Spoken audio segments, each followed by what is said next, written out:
need it. So I think we can get started. So we're here today with Master Gardeners Kathy Hunting and Master Gardener Barbara Robertson, and then I'm going to disappear and I'm in the background if you guys need me. But welcome and thank you for joining us. And thank you for having us. Thanks, Franklin, and thanks to the Larkspur Library for hosting us. And as Franklin said, today we're talking about climate smart gardening. Hopefully many of you were here last Saturday for part 1, where we talked about climate change impact and climate change mitigation. And if you weren't, I'm going to give a really quick summary in just a little bit. So I also I'm Kathy Hunting, and Barbara Robertson is my partner in these presentations. She was actually the primary author and did much of the research for this presentation. And as Franklin said, she is going to be monitoring the chat. So please, if you have questions as we go, Barbara may respond directly, or we may pause and answer it orally in front of everybody. So anyway, thank you for having us. For those who don't know, Master Gardeners are volunteers for the University of California Cooperative Extension. We go through an 18-week training program to prepare us to share information with the public about home horticulture, best practices in pest management, and on sustainable landscape practices. And Franklin, if you want to launch your survey here, we're just interested in knowing which of those of you who are attending are Master Gardeners already, and which of you are members of the public. So thanks for answering this really brief survey. So that's who we are, Marin Master Gardeners. You might have run across Master Gardeners in other counties in California or in other states, because in fact, this is a program in all of the states of the US, where we help our land grant universities, our cooperative extension services, to educate the public. So, okay,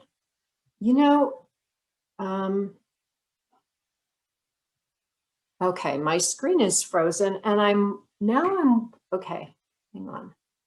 I'm going to need to stop sharing, and I wonder if this is a function of the survey, actually. I'll be right back. I need to close my presentation and open it again. I'll be right with you in about 20 more seconds. Oh.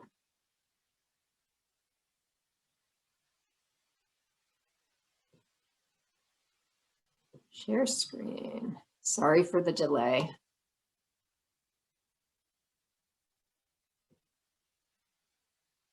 And okay. Now, the other thing that Master Gardeners do is that we emphasize earth-friendly best practices. As you saw from the previous slide, part of our mission is to educate about sustainable landscape practices, and those are our earth-friendly practices. We focus on 4 main themes, really, that are all going to come into play in today's talk. Nurturing soil, encouraging biodiversity by creating habitat in our home gardens. Of course, we're focusing today on climate change, not only mitigation, but also adaptation. And we're also focusing on protecting the environment by avoiding toxics and protecting wildlife by creating habitat. So that ties in very closely with climate smart gardening. Really, earth-friendly gardening and climate smart gardening are really practically synonymous. And so you'll see these themes coming up through the talk today. So last Saturday, we talked about 4 key impacts of climate change that are the most relevant for home gardeners. These include rising temperatures. And when we talk about climate change and rising temperatures, we're talking about rising low temperatures, that is less frost. We're talking about rising average high temperatures. The earth is slowly heating up and that affects our average temperatures. And we're also talking about more frequent and more intense heat waves. That is days when it's particularly hot and often doesn't cool down very much at night. So rising temperatures are probably the first thing that most of us think about when we think about global warming or climate change.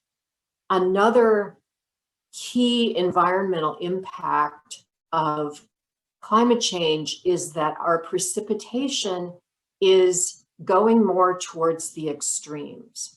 The climate scientists don't believe from their research that the San Francisco Bay Area is going to be seeing very much of a change in our average precipitation.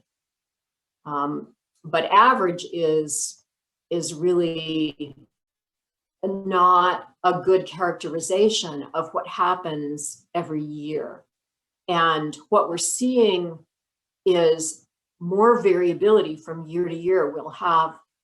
We'll be in extreme drought situations like we're getting into now with our historically low rainfall year for the second year in a row. And then we'll get, maybe in a couple of years, we'll have an extremely wet winter where we get atmospheric river types of storms that dump lots of water and create flooding problems around in the region, but also create adverse conditions in the soil in our gardens. And so we're dealing with less predictability in our precipitation from year to year.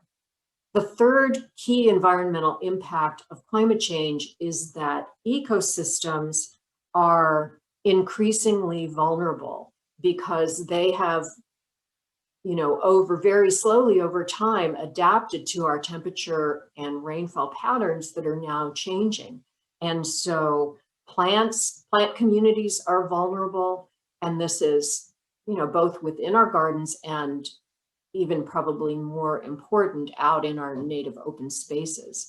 Plants are becoming vulnerable. Insect communities are getting out of whack. Beneficial insects may not be in sync with the pests that we count on them to control.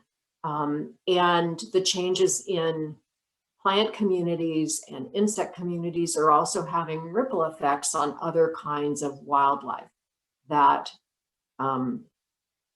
are native to our area. So ecosystems are changing, and gardeners can help in many ways to adapt to that. And I'll talk about that in a little bit. Soil alteration is another really key impact of climate change.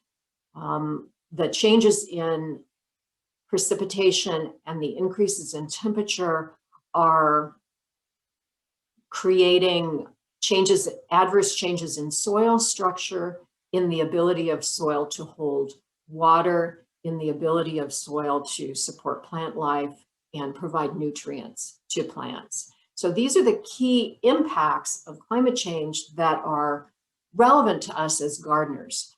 And then last week, we talked about 5 categories of strategies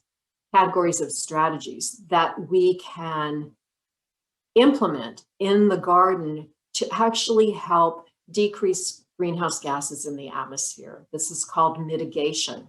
When we, not only in the garden, but also out in the rest of our lives, take actions that either reduce the amount of greenhouse gases that we emit, that we're responsible for in our carbon footprint, or we take actions that store carbon in the soil and in plants, which is really key to climate change mitigation. In addition to climate change mitigation, we need to adapt to the new realities of our environment. So I've just described these 4 environmental impacts in terms of rainfall, temperature increases, soil alterations, and ecosystem damages that climate change is already doing in a significant way. And this is our new reality. If we're going to have thriving gardens, we need to change our practices and add more of our best climate smart practices to our gardening habits, because that's what our new reality is. So with that as an introduction, there are 7 categories of climate change adaptive strategies that we want to talk with you about in the next 45 minutes or so. And they're listed here on this slide, and I'm going to go through them one at a time. So first, we think about assessing what our baseline is, because really, if you want to figure out where you want to go, you kind of have to know where you are first, where your starting place is. And so we want to get to know the characteristics of our gardens. We want to understand the plants that are in them for sure, but we also need to really be aware of our hardscapes, our patios, our paths and walls and things like that. How do they affect the heat that our plants receive in our garden? How do they affect the ability of rain to percolate down into the soil? We need to understand, I hope you have an irrigation system. If you don't, you might want to think about installing something like that if you have very much of a garden. But we need to understand our irrigation systems. Do you know how your controller works? Do you know how to program it so that your garden receives less irrigation in May and June than it receives in July and August, when the soil is drier and day lengths are longer? So you need to understand at this time of year, this is the time of year when many of us have our water system, irrigation systems turned off for the whole winter during the rainy season. And as the soil starts to lose moisture around now and we start needing to be able to irrigate, this is the time to turn on your system and walk around and make sure there's no leaks or geysers. If you've developed a leak in your irrigation system, that's just a way to make sure we're being responsible with our water resources. And finally, it's important to understand your garden, your own area where you live, the microclimate where you live, but also the warm spots and cool spots in your own gardens. And to be aware as the seasons change, what's changing in your garden. We're going to have more days without frost. We already do have more days without frost. And as climate change progresses, that's going to get even more. This map up in the top corner of the slide shows our entire big region of the Southwest as having 19 more days without frost than 50 years ago. So that's really a significant change to think about in the garden. And for some of us, that means we have more options in the garden without frost, and others of us, it means we have less cold. Some plants actually like to have cold, like fruit trees usually need some cold. So get to know your baseline is step 1. Step 2, we really have to think about our soil as foundational to a healthy garden. It is a living ecosystem under our feet. And we talked last week about how soil is a carbon sink. It helps store carbon, take carbon out of the atmosphere and store it as organic matter in soil, as plant roots in soil, and microorganisms that make up the ecosystem of the soil. To keep that soil healthy and storing carbon, we want to apply compost. We want to use mulch to suppress weeds and keep moisture in the soil. We want to keep the soil productive and growing plants. If we have a food garden, we want to consider in our off seasons, when you have a bed that you're not using, planting a cover crop that actually adds nitrogen to the soil. And we want to protect from too much rain with proper drainage, especially if you have clay soil that doesn't drain.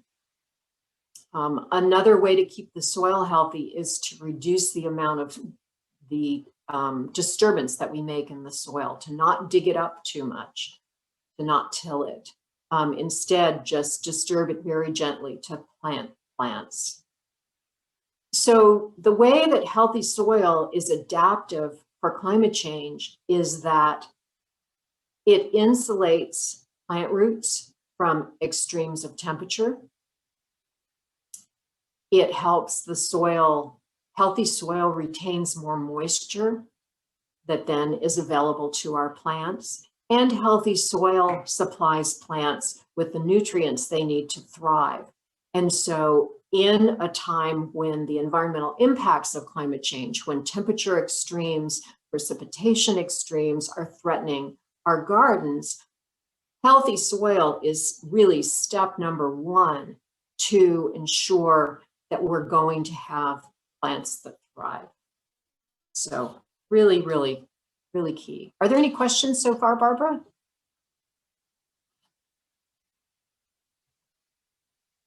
No questions so far.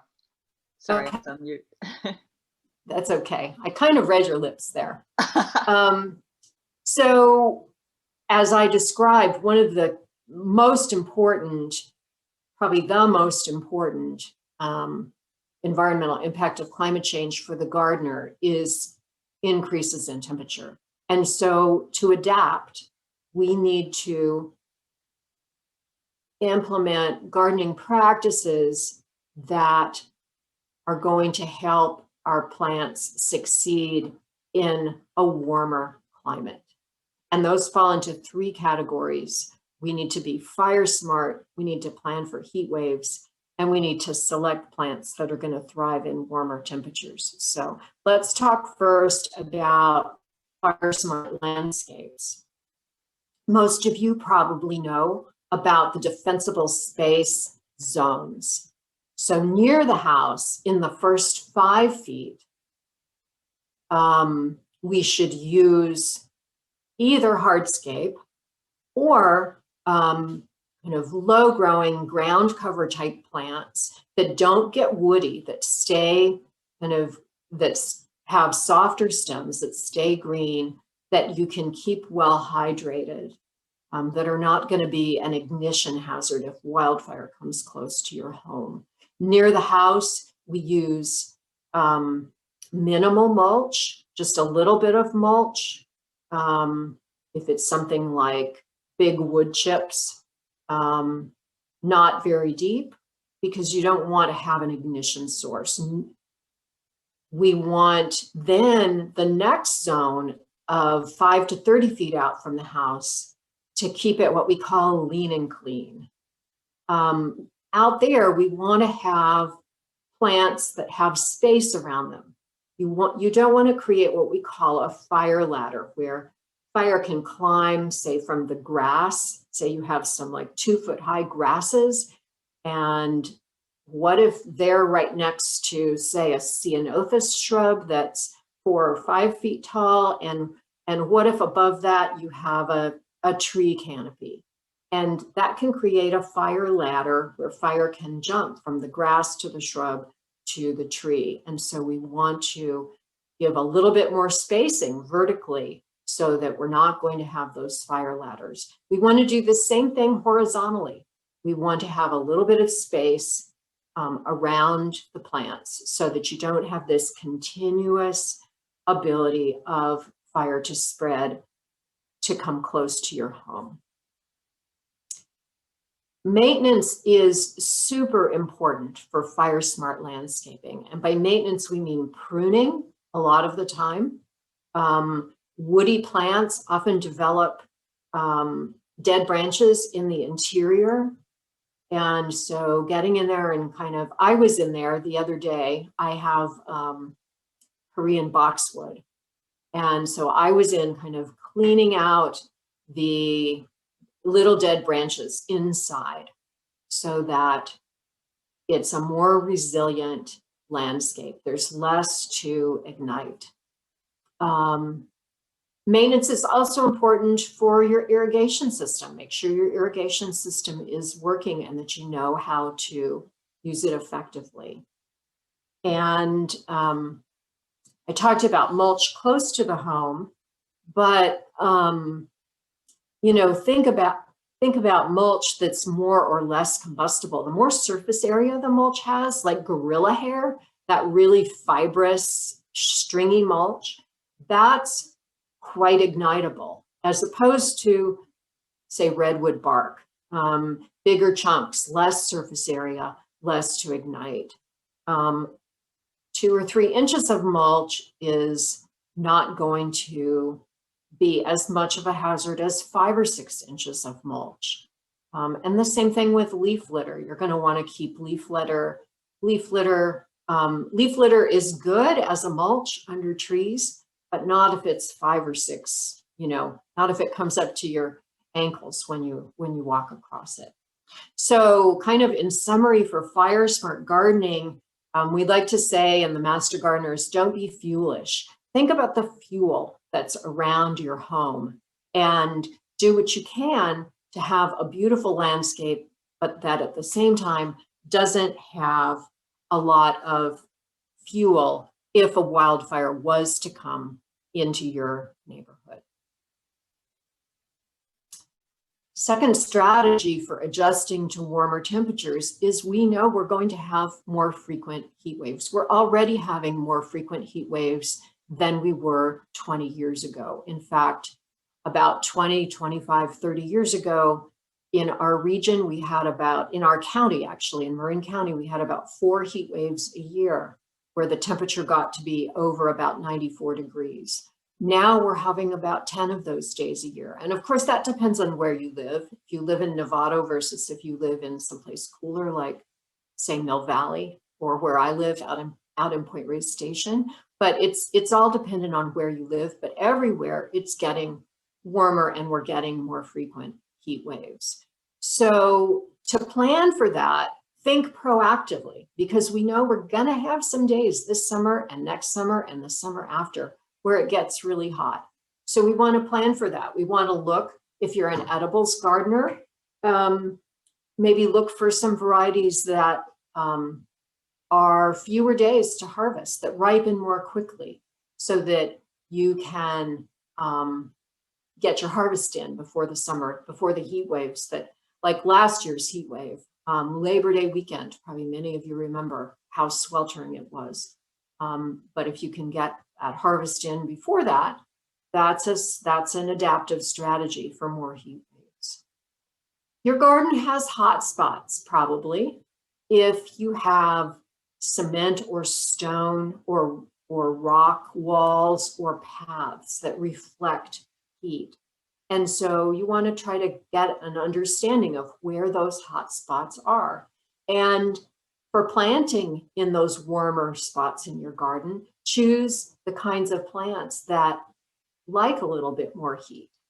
And so that's a really nice place for something, for your tangerine tree that needs a little bit more heat to produce tangerines that don't make your mouth pucker when you eat them. Stock up on some shade cloth. once it's Wednesday and they're predicting a heat wave for Friday, it's a little too late to order the shade cloth. So have your shade, if you do have a place in your garden where shade cloth is going to be appropriate, order it ahead of time. Some trees are vulnerable to sunburn, fruit trees especially, and other trees that only have leaves up high but have branches have a trunk in a very exposed place. If you've had problems with that, with sunburn on the trunks of the trees, you can paint the lower part of the trunk with a 50-50 dilution of white interior latex paint and water, and that will protect the trunk, the bark, from sunburn. So that's a really easy solution, something to plan for those hot days. And of course, mulch, as I mentioned before, moderates soil temperatures for the roots and also helps retain moisture in the soil. So that's how you plan for a heat wave, but what do you do when the heat wave is here? You may not have as much shade cloth to deploy as this photo shows.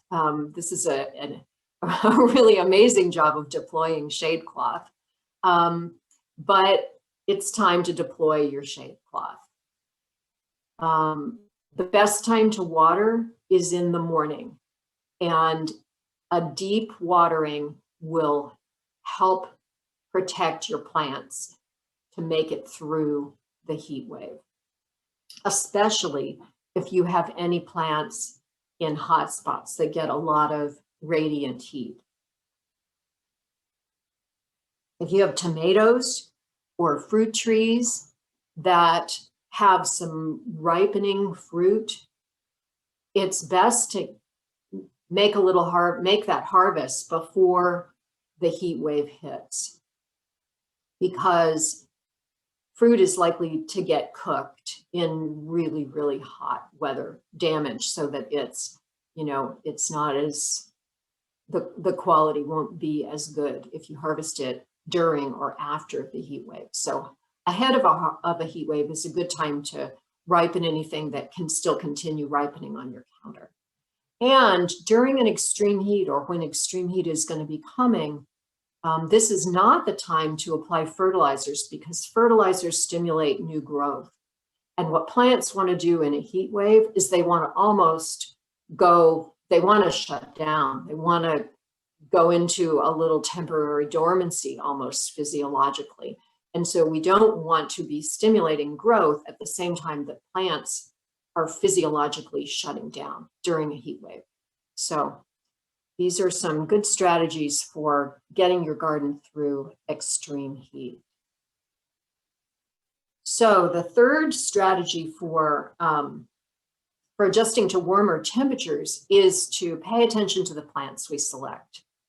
And so what we know is that in 10 years, 20 years, the climate in your yard is going to look more like a climate that's a ways inland from you or a ways south from you, because our climate zones are migrating with increasing temperatures. And so when you purchase plants, particularly long-lived plants like trees and shrubs, you want to select them for the future. And so we'll look for inspiration for that to our neighbors, say in Sonoma County, or in just inland from us, or maybe down in Monterey, a little bit south of us. But just where it's going to be a degree or two, or hopefully not more than 2, warmer than it is now. So you want to have plants that can take just a little bit more heat.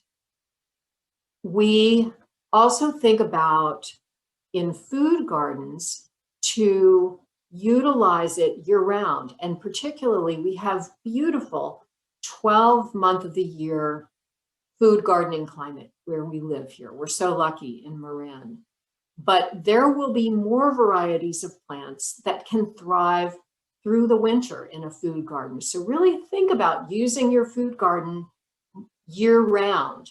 You may want to try to get some of those plants that are vulnerable to heat waves, get them planted a little earlier and get the harvest in before the really hot days that tend to come from early to mid-August all the way through kind of mid to late September when it's the hottest here. And if you're a fruit tree grower or a nut tree grower, look for varieties that don't need as much cold or chill in the wintertime. Most fruit trees need a certain number of hours of what's called chill, which are temperatures really just above freezing, just kind of freezing up to the low to mid 40s is the kind of cold that fruit trees like in the winter. And we're going to get a little less of that. And so look for varieties of fruit trees that don't need quite as much chill. Okay, let's move on to precipitation.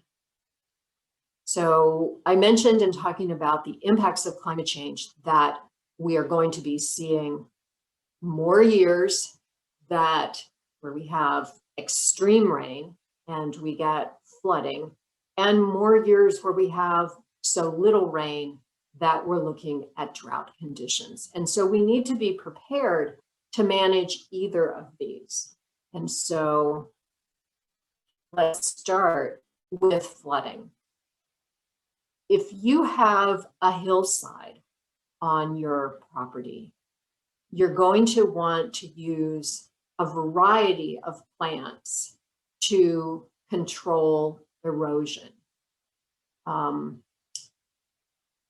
The goal is to enable the precipitation to soak into the ground on the hillside rather than running down off the hillside and eroding the soil.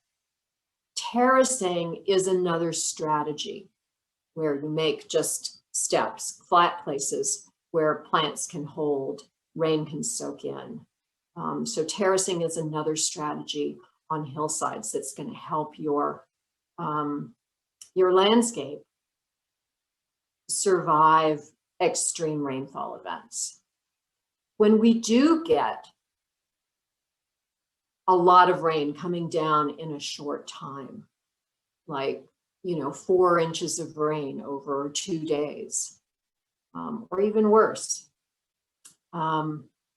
we want to be aware that there will be places in our yards where the soil is waterlogged.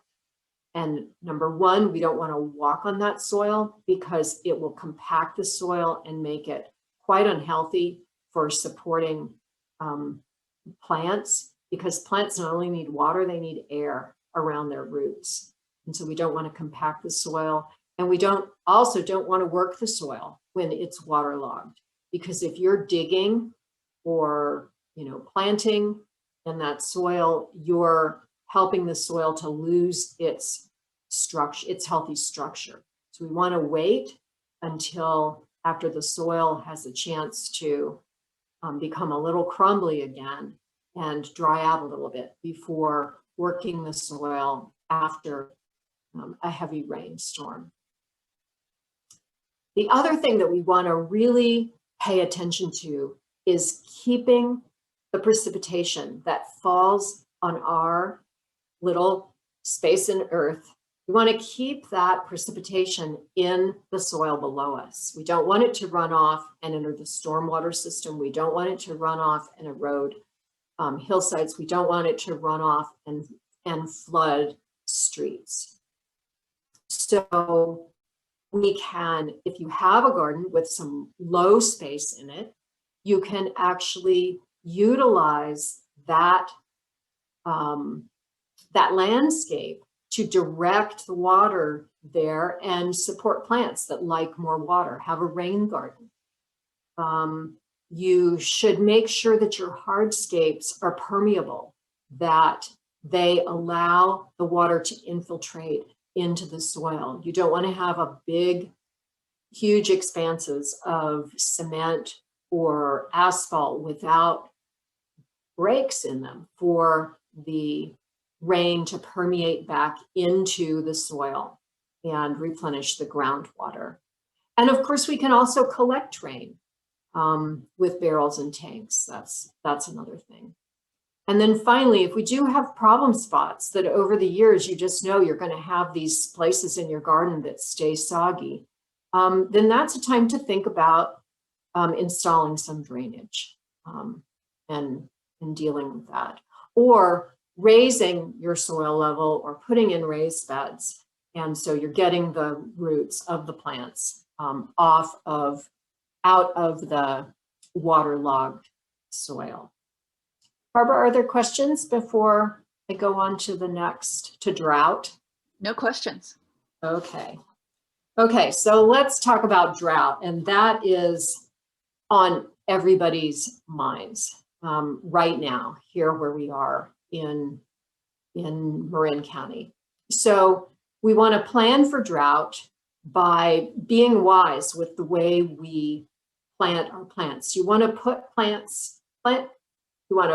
put your plants together that have similar water needs. So the plants that are really drought tolerant and only need rain, say only need water in the summer, say every 3 weeks or 2.5 weeks or 3 weeks or so, put them together. You don't want those plants next to a rhododendron that needs more frequent water. So we want to be able to use our scarce water irrigation resource really wisely. And so we want to have plants with similar water needs planted in similar areas planted in cohesive areas of the garden. We want to choose plants that are drought resistant. We already, even without considering drought, we live in a winter wet, summer dry climate. That's our Mediterranean climate. And so we always have a period of May through mid-October at least, where we know it's not going to rain. Or if it does rain, it'll be just a little bit, and it's not going to be enough to keep our plants hydrated through the summer. So we want to always in this climate choose plants that are drought resistant, because we do live in a summer drought climate. And there's lots of options for beautiful plants that are drought resistant. When we do water, it's important to water slowly and deeply so that the water gets down into the full root zone of the plant and even a little below that, so that plants are encouraged to further develop their root systems, really healthy root systems that reach down and down for water in the soil. And when that happens, the plants are very resilient to drought because they can take advantage of the water that's still available deep in the soil. And so in order to do that, we not only want to water slowly and deeply, but we want to water less frequently. Because if a plant is getting a little bit of water every few days, it's not going to have an incentive to reach deep and develop a more robust root system. And so we want to develop resilient plants by watering slowly and deeply. And the most efficient ways to water are with drip irrigation or soaker hoses. Although probably many of you water some things by hand, and that's okay too, as long as you don't, as long as you do it near the base of the plants, and you don't do it during a time when there's going to be a lot of evaporation from wind or from heat during the middle of the day. Also plan for drought by making your soil healthy. As I mentioned, all those benefits of healthy soil. So compost and mulch are really important. We can help through a drought if we have rainwater barrels or tanks that help us not rely on water from the faucet. And finally, the best times for planting are in the fall or the spring when there's moisture in the soil. The worst time for planting is in the middle of the summer, when it's going to be a long time until we can expect our fall rains. It's also not a great idea in a drought situation to plant anything at all.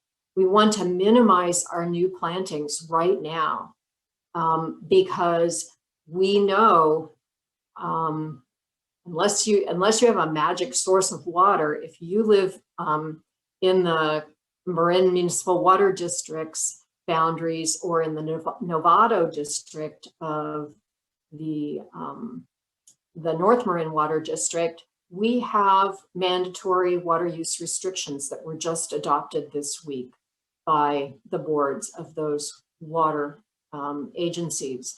And the restrictions are different depending on whether you're an MMWD or a North Marin Water District customer.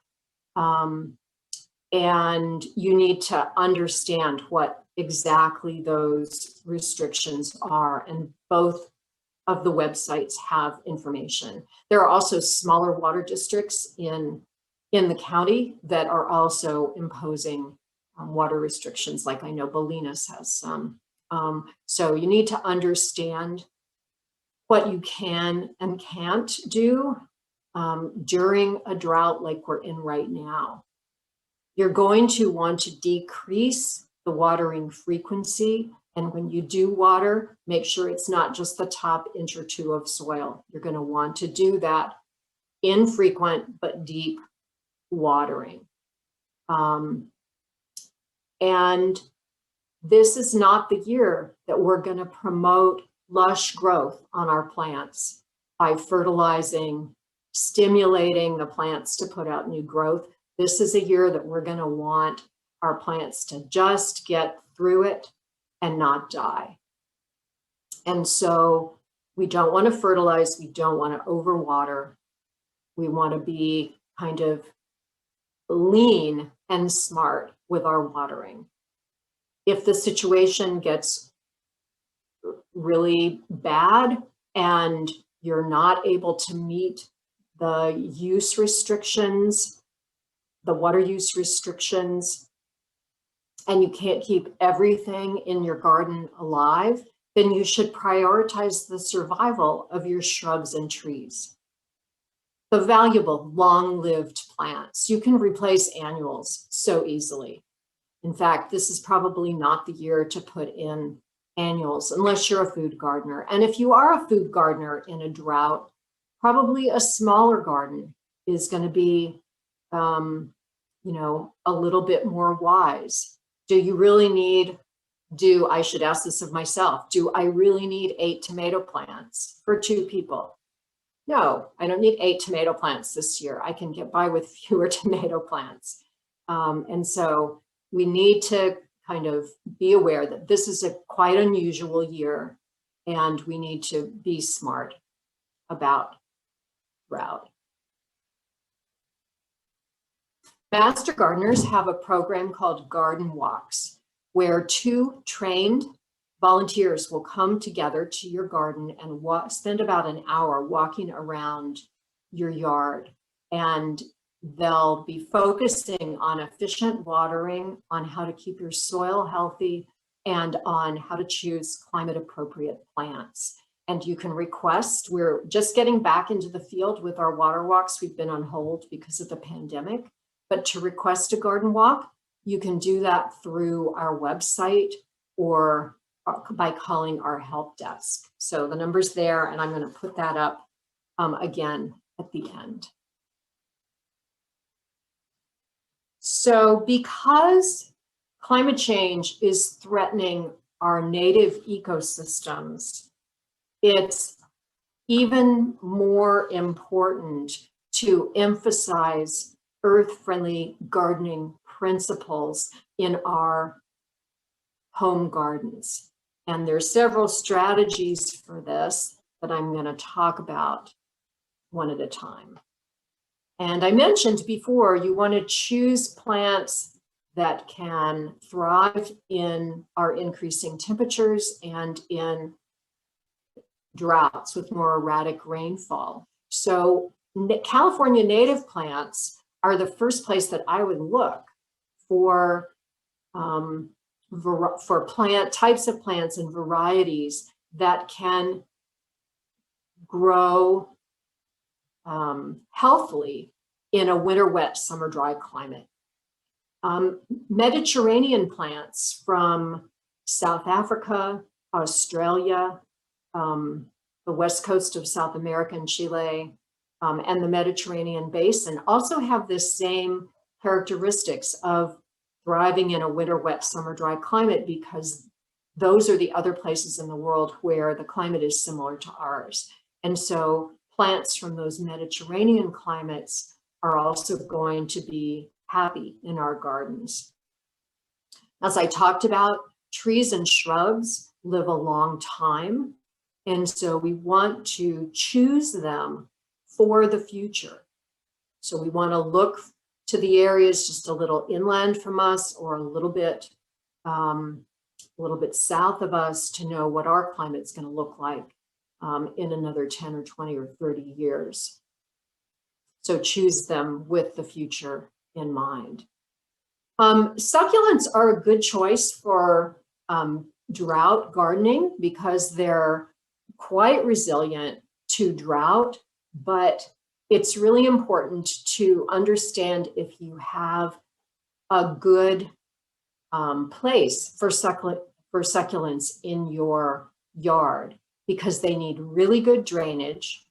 They're going to not thrive at all if you have waterlogged soil in the winter.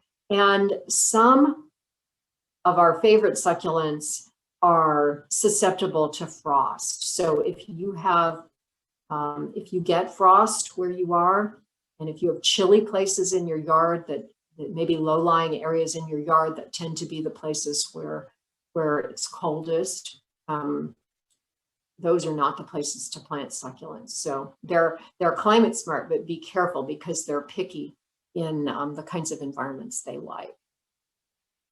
We want to choose plants that are going to support our native wildlife.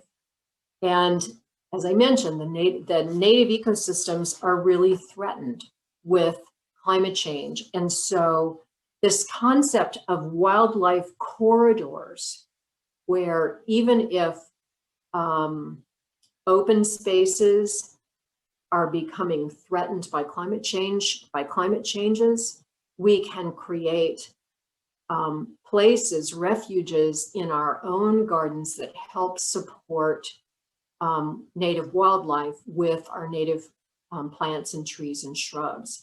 And that means they can protect birds, they can support pollinating insects and other beneficial insects.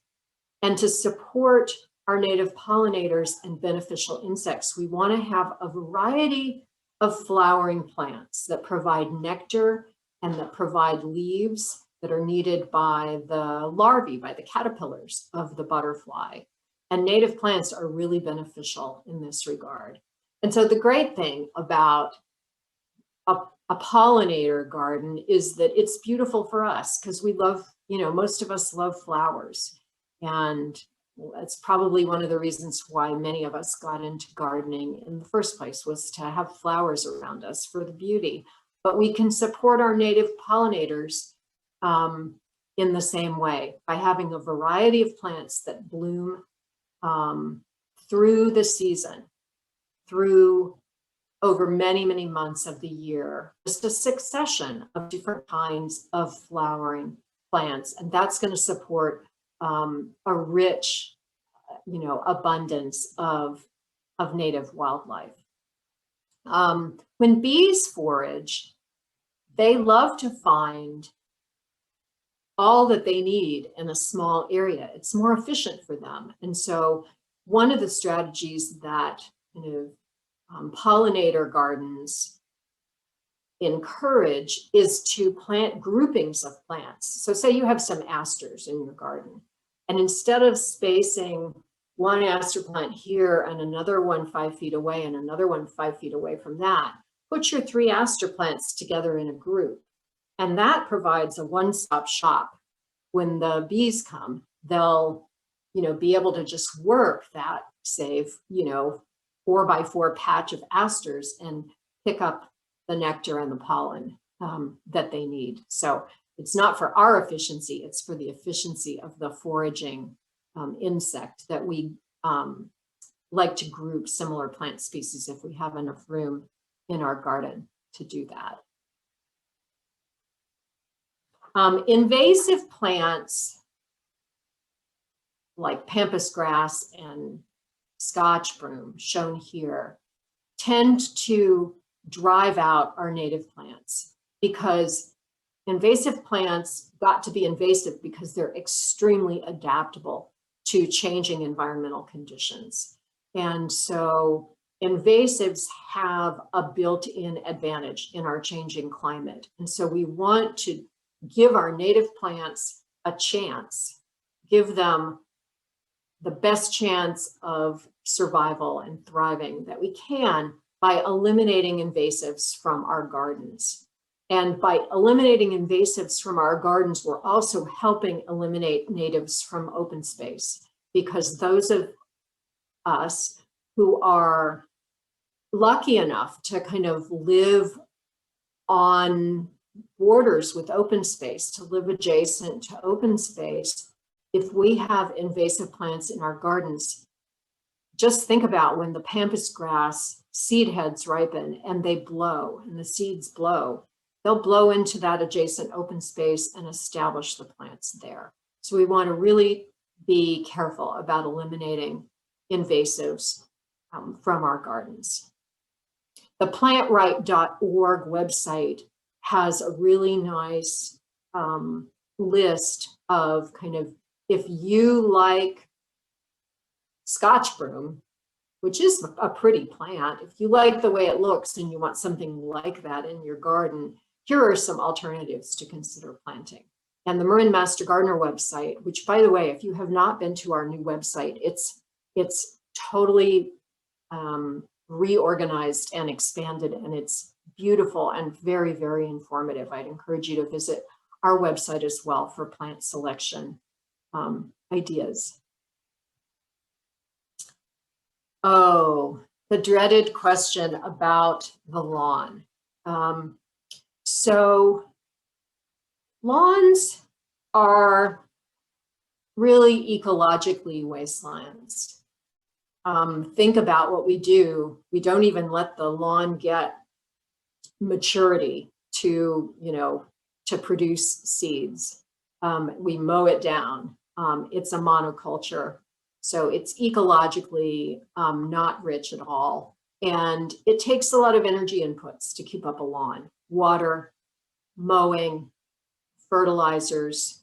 And so a better solution to a lawn, if you have a lawn and you're thinking about, whether you want to keep that lawn, is to choose a low maintenance turf that is appropriate for our climate. There are some kinds of turf grass, like the one shown in the top photo, that only need mowing once a year or so, and that need less water. Or even better yet, think about replacing your lawn with a native ground cover. And maybe this is the year to let your lawn die in the drought. And next spring, hopefully, if we get a rainy winter, maybe next spring, think about replacing it with something else. That something else, though, should not be artificial turf, because artificial turf, number one, it's plastics. So it's plastic, so it's made with fossil fuels. It's not climate smart, and it only has a limited lifetime. And when it degrades and it's time to take it up, it goes into a landfill. And so artificial turf should not be part of an earth-friendly solution to a lawn. The next principle of having a sustainable, earth-friendly garden is to avoid chemicals to the extent possible.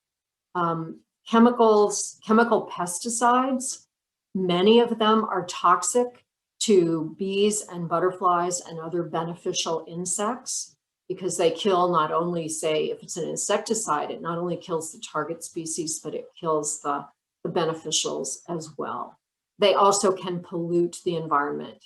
They can pollute the water if there's runoff. They can pollute the air if there are emissions. And where we really want to worry about emissions is also with synthetic fertilizers.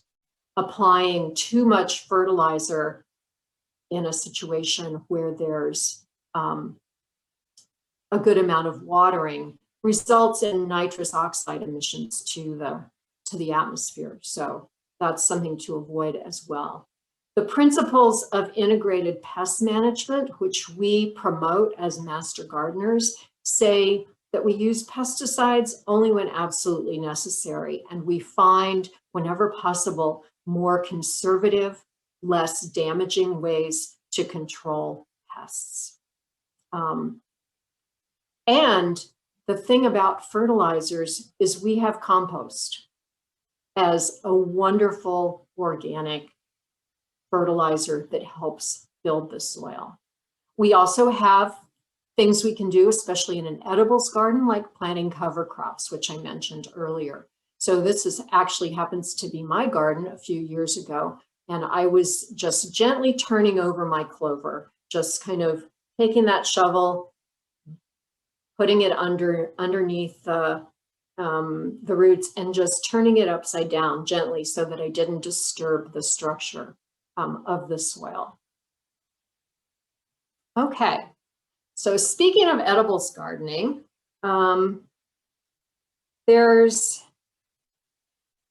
some downsides to climate change in the edibles garden. And we have a lot of things that we like to grow that are going to have a hard time with increased temperature and heat waves. And so, as I mentioned before, we might want to be planting a little bit earlier in the spring. We might want to look for varieties that mature in 60 days rather than 75 days, say. We want to emphasize those kinds of varieties because they're going to take less inputs over their growing lifetime, less water, less attention from you, and you've got your harvest in 60 days rather than 75. It also gives you a chance of maybe having your harvest in before next, September's heat wave. There are some varieties of edible plants that are more tolerant to heat. So when you're choosing your varieties, think about what's going to do better in a warming climate. And then there are perennials in the edibles garden. Perennials like, say, artichokes, asparagus, fruit trees, of course. We don't think of them as perennials, but they're not annuals. You don't plant them again every year. Tree collards that can live for a few years, because really the most intense inputs for many vegetables is when they're newly planted, when they're getting established. So perennials are going to have deeper roots and are going to take less watering than annual vegetable plants. If you have wet spots in your vegetable garden that are going to kill plants when we get extreme storms, it's good to think about creating drainage. And it's also good to think about what may happen in the early spring if plants leaf out or bloom in very early warm spring weather, and then we're going to have frosts that follow. So thinking about how to thrive in an edibles garden that's a little warmer than what we have now. However, there might be some silver linings, because there might be plants that you haven't been able to grow in the past, that you don't have quite enough heat in your garden, say for those peppers. I try peppers, they're the whole rest of the garden is finished. The tomatoes are done, basil's done, and then here come the peppers in like mid to late October, finally getting ripe. So maybe if you're like me, maybe you'll be able to grow peppers in a slightly warmer climate, or there may be other plants. The other thing that we really need to emphasize in our edibles garden is that we really do have a 12-month growing cycle. And with a little less frost in the winter, there may be some things that you can keep alive, through December, January, and February, a little bit more variety than kale and chard. And so you might be able to keep lettuce alive through the winter. You may be able to have a crop of potatoes that don't succumb to frost through the winter. So there may be silver linings, and you can get creative with those. Finally, I want to wrap by thinking about how we need to monitor and manage our gardens in the face of a changing climate. And one way to manage your garden with fewer inputs is to look for recycled materials, to use what you have on hand to propagate, to grow your seeds, to use construction material from found objects or objects that have grown on your land. One of my Master Gardener colleagues a couple of weeks ago sent out an email to several of us, and she said, I have beautiful black bamboo poles that are available to anybody who wants them in their garden. And, that's reduce, reuse, recycle, keeping that principle. Propagating your own plants is actually part of that. Think about the transportation, energy uses, energy needs that are being reduced when you grow your own starts and share them with your neighbors. And finally, we need to become very familiar with what's going on in our garden, to monitor the health of our plants, to look for changes that may be promoted by climate change, may just be part of monitoring our garden.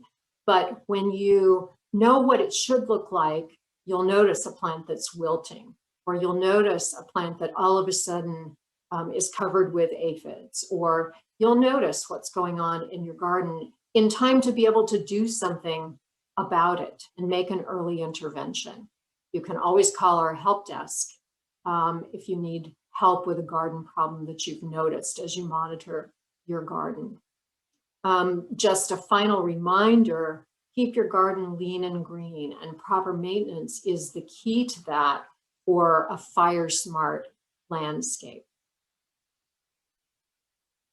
So we've covered a lot. I know nobody can implement all of these strategies. I haven't in my own yard. But I try to pick the ones that feel like they're most approachable and best for my own situation.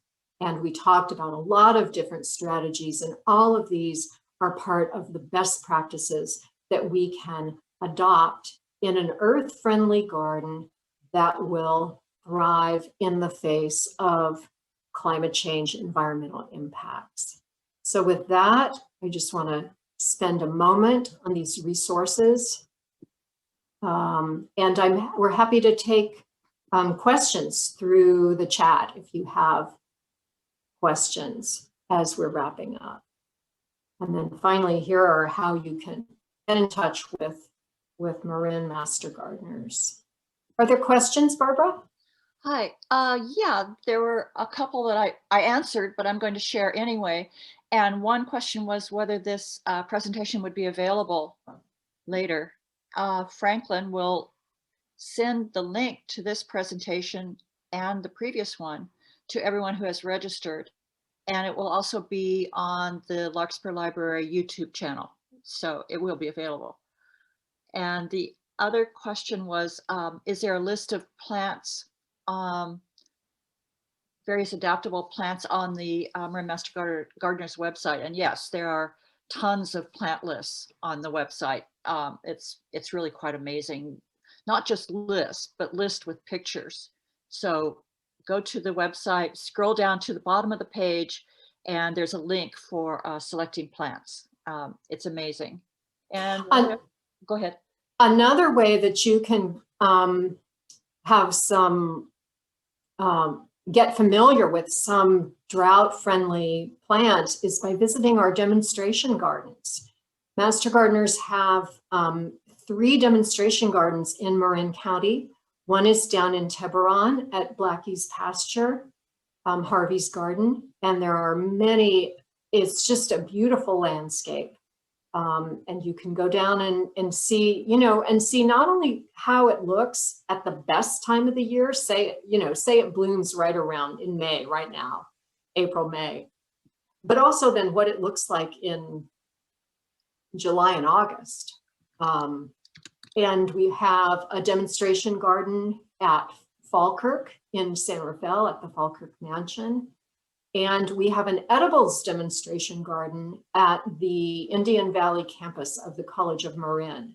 And it's not open to the public quite yet, but we're hoping that it will be later on this year as COVID relaxes. So those are also great places to see it in the real world, besides our website. Anything else, Barbara? Those are the only questions, but there are a few compliments to you. So I wanted to share those. Well, thank you. Thank you, everybody. Well, thank you for attending. And it's been our pleasure. Barbara and I also always enjoy talking about this topic and really spreading the news about what a serious problem environmental climate change is, but also what we as gardeners can do to help be part of the solution in terms of mitigating strategies and help our gardens thrive in the face of climate change. So thanks for coming today. Take care. Thank you, Barbara and Kathy, for joining us today and for sharing your information. So everybody have a great afternoon, and we'll see you soon. Thanks.